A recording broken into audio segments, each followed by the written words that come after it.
Baik, kita lanjut lagi kepada Rido Nalsha Putra, SP ya. Beliau ini adalah owner dari Sadara Coffee. Kami persilakan Rido. Assalamualaikum warahmatullahi wabarakatuh. Waalaikumsalam warahmatullahi wabarakatuh. Terima kasih Prof. Fasli Jalal.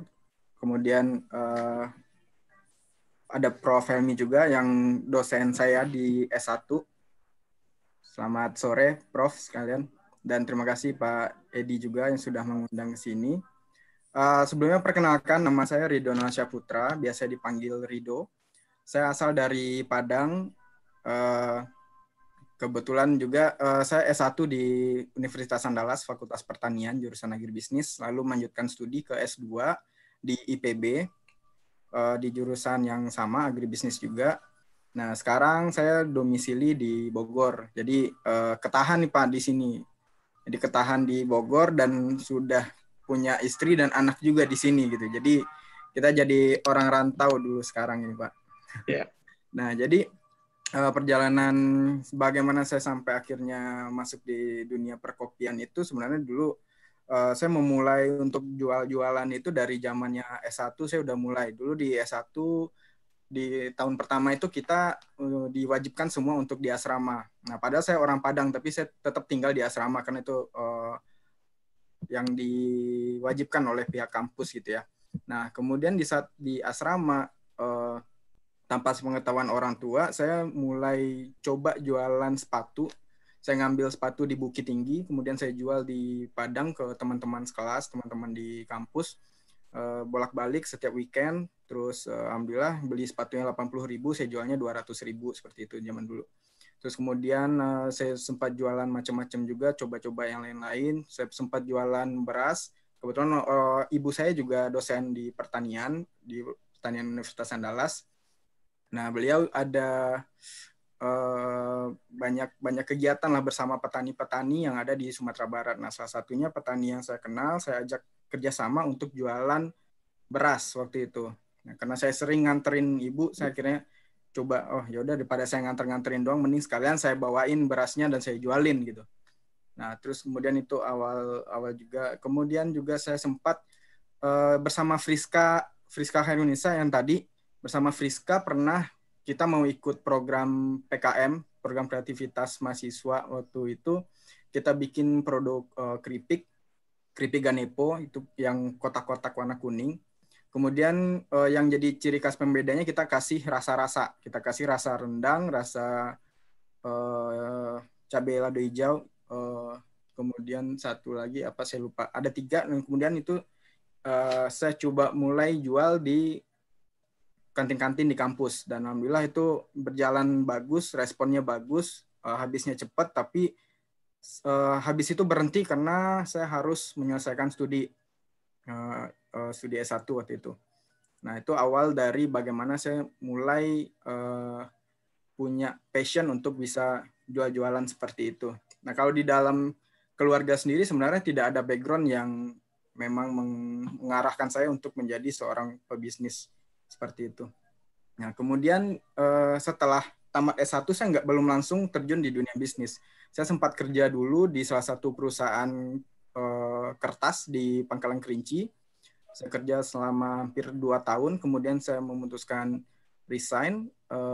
Padahal waktu itu posisinya udah sangat bagus lah untuk fresh graduate. Saat itu saya menjadi asisten dari salah satu direktur di sana. Jadi saya membypass antara manajer-manajer dengan direktur tersebut. Nah, seperti itu. Kemudian saya resign dan melanjutkan studi di IPB. Nah, di saat saya melanjutkan studi ke IPB ini di Bogor, saya sebelumnya udah merenung dahulu gitu. Saya merenung, saya ini pergi merantau, ini beneran pergi merantau. Yang sebelumnya ke Pekanbaru, ke Pangkalan Kerinci merantau mah kayak nggak merantau gitu. Sekali sebulan juga tetap bisa pulang gitu kan. Nah, ini merantau yang agak beneran merantau lah. Nah, di situ saya memikirkan apa yang harus saya kerjakan di saat saya mulai di Bogor nanti gitu. Karena kalau kuliah aja semua orang juga bisa kuliah gitu.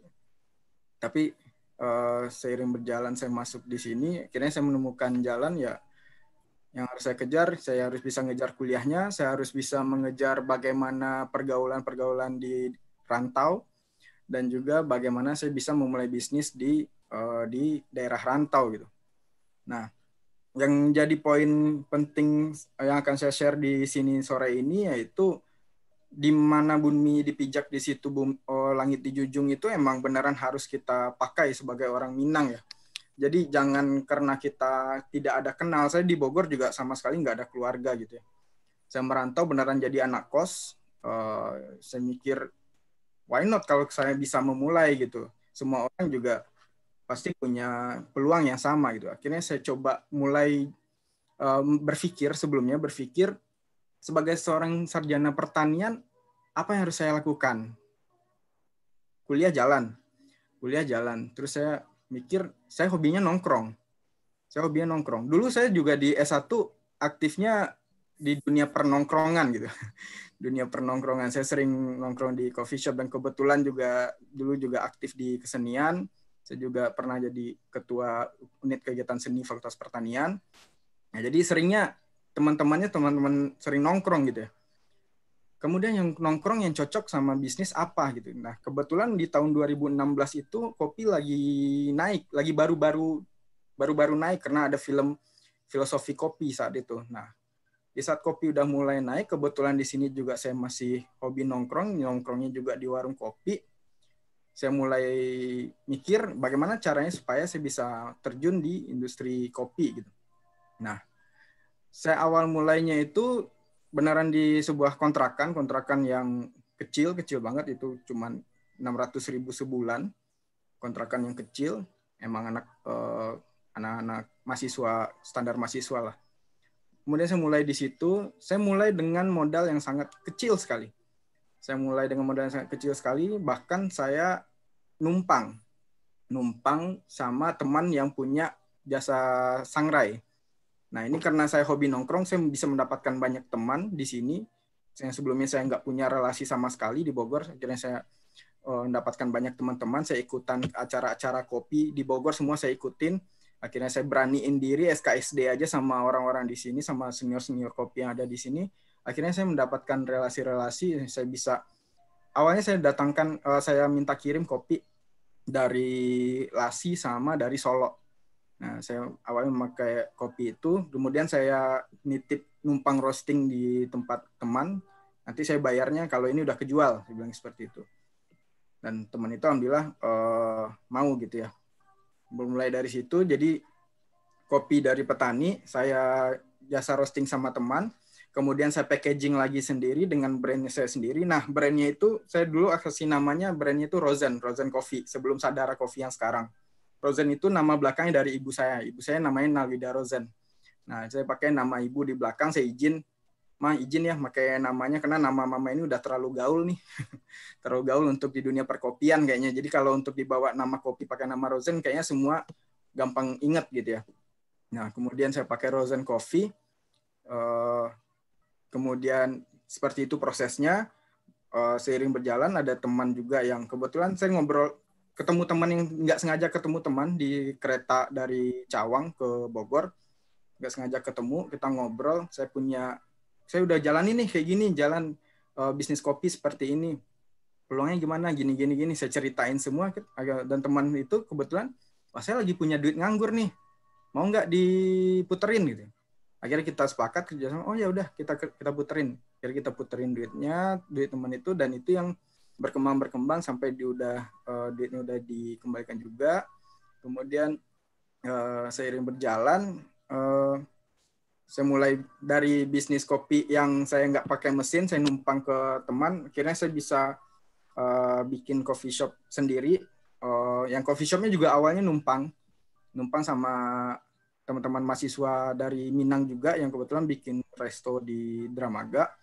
Saya numpang di pojokannya, boleh nggak saya numpang di sini? Nanti kita kerjasama untuk marketing dan segala macamnya. Oke, kita jalan dari coffee shop yang kecil juga, sambil jalan coffee shop, sambil jualan roasted bean juga. Jadi kopi biji kopi yang disuplai ke coffee shop juga, seperti itu. Nah, kemudian seiring berjalan juga, akhirnya dengan perjalanan seperti itu, saya di tahun 2017 ikutan kompetisi bisnis, lomba bisnis yang diadakan, lomba bisnis UMKM yang diadakan sama Adira. Alhamdulillah dari 400 orang yang mendaftar, 400 UMKM yang mendaftar, saya waktu itu sampai menjadi 8 besar. 8 besar dan juga menjadi menjadi UMKM yang termuda yang ikutan. Jadi yang ikutan yang peserta-peserta yang finalis itu pada nilai umur usia dari bisnisnya itu di atas 2 tahun, saya waktu itu masih 8 bulan. Alhamdulillah masuk dan sampai di 8 besar. Jadi semifinalis seperti itu. Nah, itu terus kemudian di 2018 saya ikutan uji sertifikasi untuk pendamping kewirausahaan. Alhamdulillah lulus dan mendapatkan sertifikasi. Di akhir tahun 2019 kemarin saya mendampingi 20 UMKM yang ada di Jawa Barat, yang ada di Kabupaten Bogor, kerjasama dengan Dinas Koperasi Kabupaten Bogor. Seperti itu. Terus di 2019 kemarin, alhamdulillah saya mendapatkan kesempatan untuk mendapatkan pendanaan dari Kemendikbudristek. Karena waktu itu saya mengajukan, setiap tahun Kemendikbudristek ini mengadakan seleksi untuk produk-produk dan UMKM yang memiliki basic teknologi. Jadi saat itu saya mendaftarkan untuk produk kopi yang pakai filter, kemudian kopinya itu kopi gayo yang diprosesnya proses wine proses. Jadi prosesnya juga beda dari kopi yang biasa. Yang biasanya kopi 1 minggu sampai 1 bulan, prosesnya sampai 45 sampai 60 hari. Jadi menghasilkan aroma dan rasa yang sangat tajam gitu. Nah, itu saya usulkan, alhamdulillah mendapatkan pendanaan sampai 300-an juta tahun 2019. Nah, itu yang akhirnya dari mesin roast, saya sempat membeli mesin roasting yang minjem uang dari orang tua, uang dari papa pensiun, terus uang pensiunnya dipinjamin sama saya untuk beli mesin roasting 1 kilo. Kemudian dengan ada bantuan dari Kemendikbudristek kemarin, saya langsung upgrade mesinnya dari 1 kilo jadi 3 kilo, sehingga kapasitas sangrainya itu sekarang sudah bisa mencapai, kalau dioptimalkan dan maksimalkan banget, itu 1 ton per bulan juga sanggup gitu. Jadi untuk proses produksinya juga menjadi lebih cepat. Nah, untuk masalah sebelumnya kenapa dari Rozen itu menjadi Sadara tadi belum sempat saya ceritakan. Nah, kita semua pada ikuti kemarin ada kejadian sebelumnya, ada permasalahan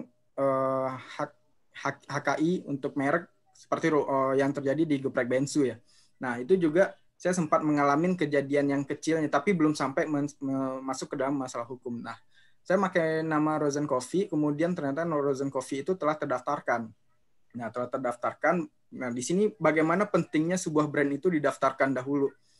Seperti tadi sebelumnya juga udah disampaikan kalau ada salah satu narasumber tadi, sebuah komunitasnya didaftarkan namanya. Nah, untuk brand komunitas dan apapun itu yang namanya merek itu semua harus didaftarkan, benar banget. Karena jangan sampai kita udah terlalu jauh berjalan, brand kita, merek kita, produk kita udah diketahui sama orang banyak, tapi ternyata udah ada yang punya. Nah, itu akan jadi masalahnya, akan seperti kayak yang kejadian sama Geprek Bensu.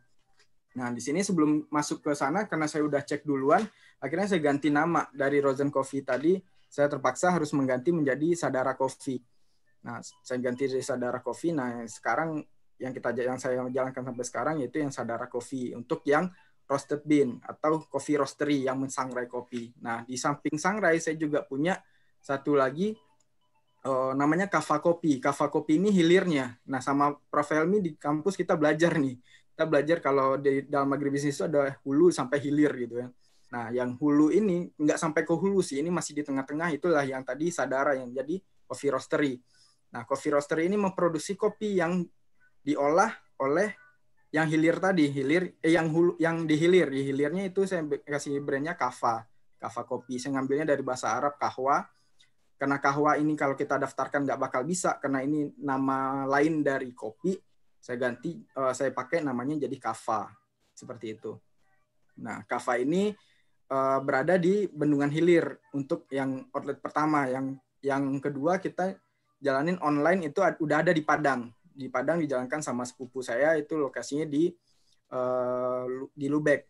Alhamdulillah 2 minggu lalu kita kerjasama untuk memasok minuman ke Kebab Dara. Jadi Kebab Dara yang udah dari tahun 2007, sekarang ada minuman kopinya. Nah itu kita yang bikinin untuk Kebab Dara yang ada di Veteran.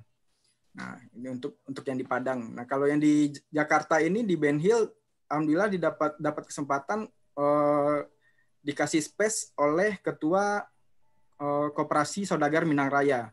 Kebetulan Bapak Burmalis juga tergabung di dalamnya. Mungkin ada juga yang lain di dalam, banyak saudagar dan tokoh-tokoh Minang yang juga tergabung di dalam Koperasi Saudagar Minang Raya. Alhamdulillah dapat kesempatan di sana 2019 kemarin dikasih space di depan kantor SMR sendiri untuk buka Kava Kopi di Bendungan Hilir. Nah, demikian untuk Prof. Baik. Ya. Terima kasih. Kita berikan tepuk tangan yang hangat kepada Rido ya. Luar biasa. Pengalamannya nanti kita kembangkan. Kita lanjut. Ya, Rido, masih ada Rido? Ya. Silakan Rido. Baik, terima kasih Prof untuk closing dari saya sore ini. Saya pesan untuk teman-teman, adik-adik yang ingin memulai di bisnis, jangan ragu untuk memulai. Karena kita nggak tahu di langkah keberapa akhirnya kita akan berhasil. Ya banyak pebisnis yang udah sukses sekarang juga mungkin nggak tiba-tiba dalam satu kali lompatan langsung sukses. Tapi dalam beberapa kali jatuh bangun itu nanti akan kita bisa tahu, bisa akhirnya berada di posisi akhirnya kita akan sukses ya.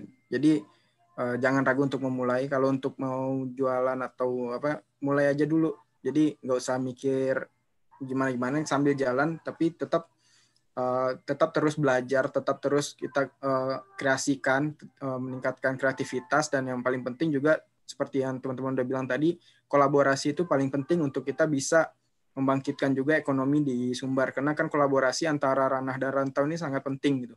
Jadi kalau di teman-teman di ranah atau saudara-saudara kita di Sumbar sendiri mengkreasikan produk apapun ataupun kreasi apapun, kita harus kolaborasi.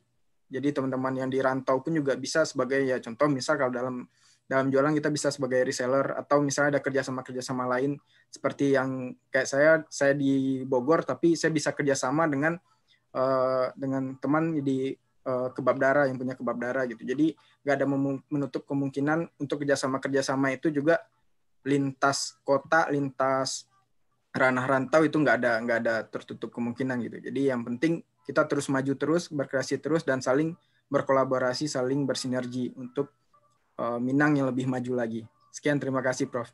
Terima kasih banyak Rido.